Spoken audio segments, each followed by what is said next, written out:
ओम श्री गणेशाय नमः। आयुर्वेद से ज्योतिष के चैनल पर आपका स्वागत है। निर्जला एकादशी व्रत महात्मा, सुख समृद्धि और सुरक्षा देने वाला व्रत। दोस्तों, इस बार प्रेरणा से एकादशी व्रत कथा महात्म की धारावाहिक कथाओं का शुभ आरंभ कर दिया गया है, जिसमें आपको 16 एकादशियों की व्रत कथा महत्व के बारे में विस्तार से जानने को मिलेगा। तो आज प्रस्तुत है निर्जला एकादशी व्रत कथा अमृत, जो 12 मास की 24 और अधिक मास की 2 कुल 26 एकादशियों में सर्वश्रेष्ठ एकादशी है।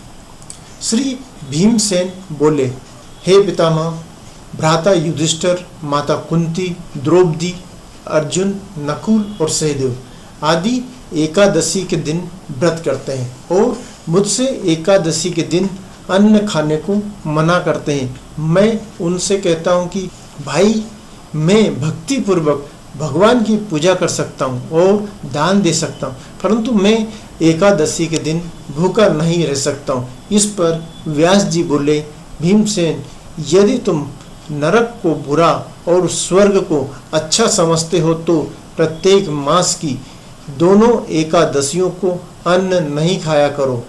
इस पर भीमसेन बोले, हे पितामह, आपसे प्रथम बार कह चुका हूँ, मैं एक दिन भी, एक समय भी भोजन किए बिना नहीं रह सकता हूँ।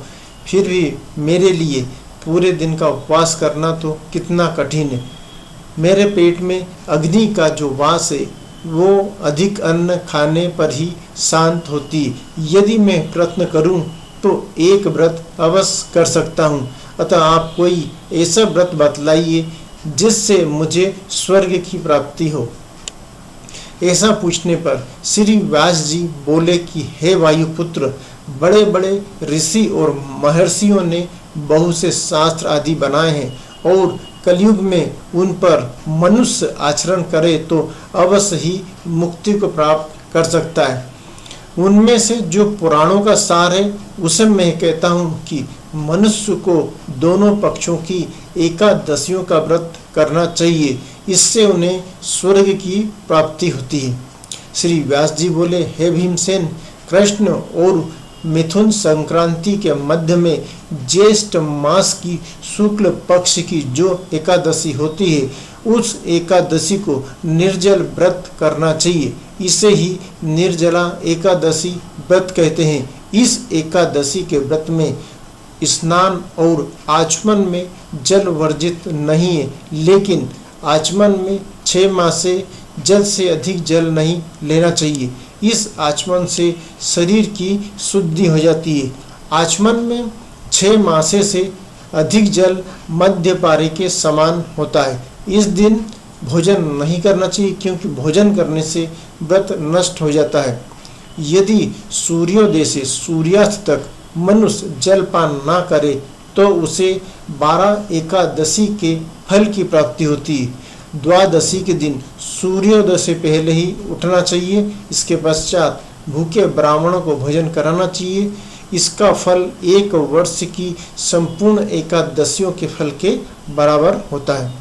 हे भीमसेन, स्वयं भगवान ने मुझसे कहा था कि इस एकादशी का पुण्य समस्त तीर्थों और दोनों के बराबर है और एक दिन निर्जला रहने से मनुष्य पापों से मुक्त हो जाता है। जो मनुष्य निर्जला एकादशी का व्रत करते हैं उनको मृत्यु के समय भयानक यमदूत नहीं दिखाई देते हैंगे।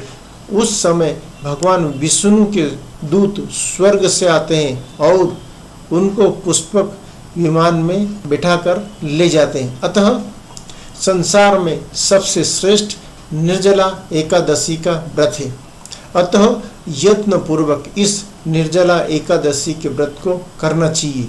इस दिन ओम नमो भगवते वासुदेवाय मंत्र का उच्चारण करते रहना चाहिए। इस दिन गोदान करना चाहिए। व्यास जी के ऐसे वचन सुनकर उसने निर्जला एकादशी का व्रत किया। इस निर्जला एकादशी को भीमसेन या पांडव एकादशी भी कहते हैं। निर्जला एकादशी व्रत करने से पहले भगवान की पूजा करनी चाहिए और उनसे विनय करनी चाहिए कि हे भगवान, आज मैं निर्जला एकादशी का व्रत कर रहा हूँ। इसके दूसरे दिन भोजन करूँगा। मैं इस व्रत को श्रद्धा पूर्वक कर रहा हूँ जिससे मेरे समस्त पाप नष्ट हो जाए।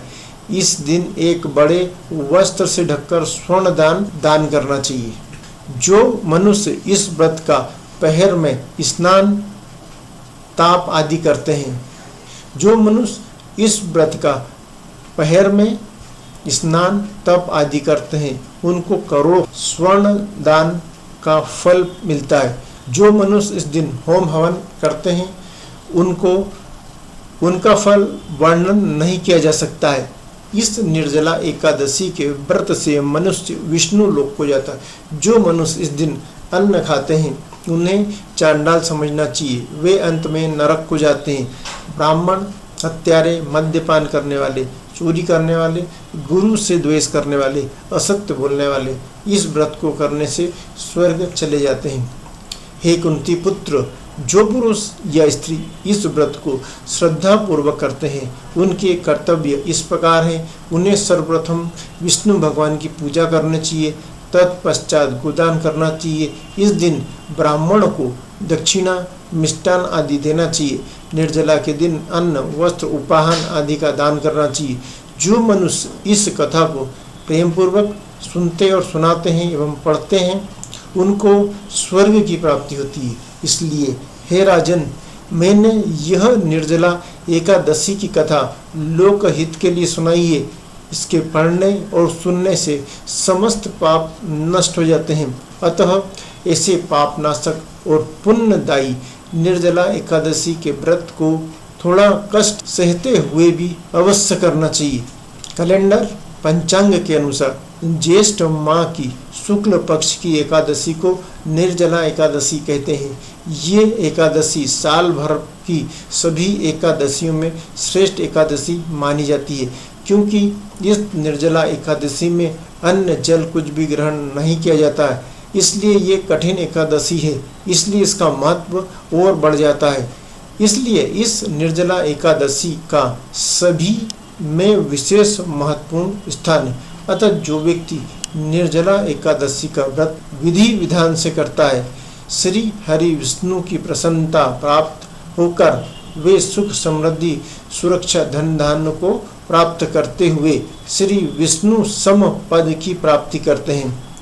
इस साल होने वाले निर्जला एकादशी की दिनांक, समय, प्रारंभ और अंत समय नीचे दिया गया है।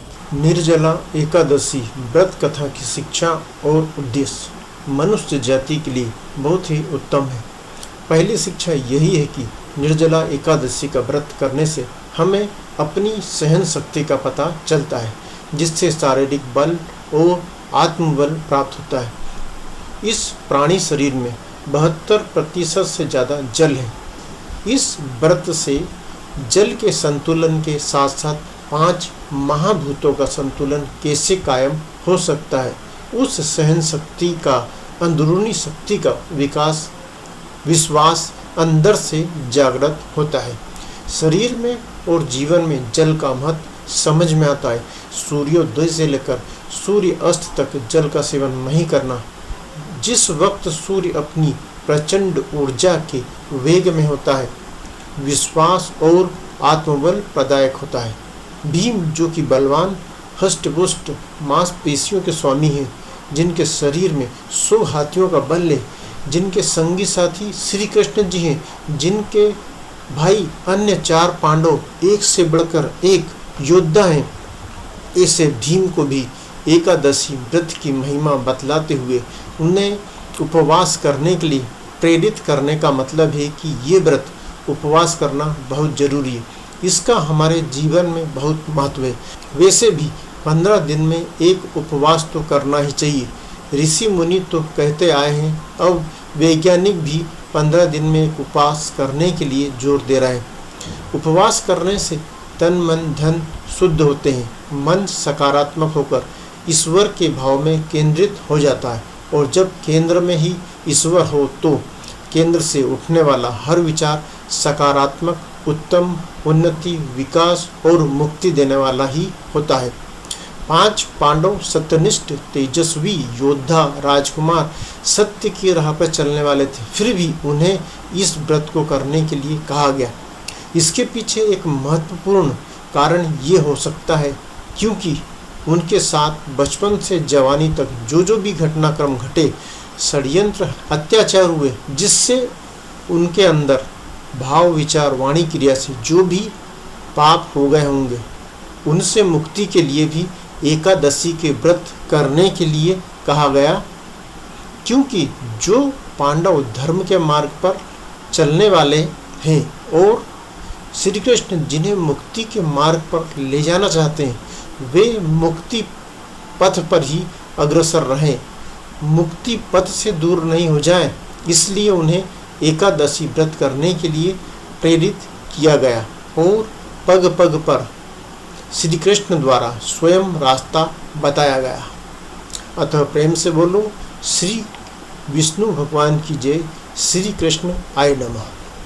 दोस्तों, यह वीडियो कैसी लगी अवश्य कमेंट करें। इससे या अन्य धर्म और ज्योतिष संबंधी कोई प्रश्न हो तो कमेंट में लिखें या मेल करें, आपको उत्तर अवश्य मिलेगा। मैं अब इसी तरह के महत्वपूर्ण वीडियो आपके सामने लाता रहूँगा जो आपको जीवन, मृत्यु, मोक्ष, धर्म, पवित्र बेशर्त प्रेम, संस्कार आदि के बारे में प्रेरित करते रहेंगी। अतः इसे लाइक करें, सब्सक्राइब करें और इसे शेयर भी करें ताकि इतनी महत्वपूर्ण जानकारी आपके प्रियजनों को भी प्राप्त हो सके। धन्यवाद।